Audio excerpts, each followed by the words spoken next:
జేఎంఎన్ news channel వాళ్ళందరికీ నమస్కారం అండి. మరి రేపు రాబోయే 2024 ఎలక్షన్లో జగన్ గారికి ప్రజాదరణ ఎక్కువగా ఉండడంతో మా సీఎం గారి మీద రాళ్ళదాడి చేయించడం, మొన్న ఇన్ని రాళ్లతో కొట్టించడం, అపోజిషన్ వాళ్ళు చాలా క్రూరంగా ప్రవర్తిస్తున్నారు. మా పార్టీ మళ్ళీ గెలుచుకొని మళ్ళీ మా సీఎం గారు మళ్ళీ 175కి 175 సీట్లతోటి ఆయన సీఎం అవుతారు. ఇది అది తట్టుకోలేక మనసులో పెట్టుకొని మా సీఎం గారిని మరి ఇలాగా ఇబ్బంది పెట్టడం అనేది కరెక్ట్ కాదు. అపోజిషన్ వాళ్ళు మరి ఇదంతా చేయిస్తున్నారని మాకు కూడా తెలుసు. మీరు ఎంత ఇది చేస్తే మా కార్యకర్తలు ఇంకా అంత రెచ్చిపోతారో అంత ఇది చేస్తాము. ఆయన మళ్ళీ సీఎం చేసుకునే బాధ్యత మాది.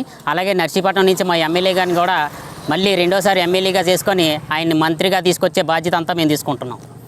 జై జగన్.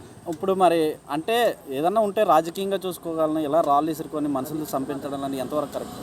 తప్పండి, చాలా తప్పు చేస్తున్నారు. రాజకీయంగా మరి ఆనాడు సొంత మామనైన ఆ ఎన్టీ రామారావు మీద చెప్పులేయించిన చంద్రబాబు నాయుడికి ఏమీ కానీ మా జగన్ మోహన్ రెడ్డి గారి మీద రాళ్ళు వేయించడం పెద్ద పని కాదు. వేయించినా సరే ఎంతకింత అభిమానం పెరిగిపోద్ది.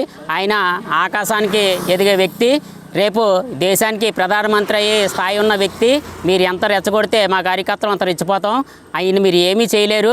మీరు రాయితో కొట్టినా సరే అతను నిశ్రమించకుండా సరే మళ్ళీ బస్సు యాత్ర కొనసాగిస్తున్నారు. అది మీరందరూ కూడా గమనిస్తారు.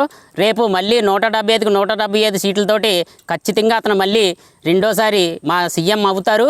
ఇదే మా ఛాలెంజ్.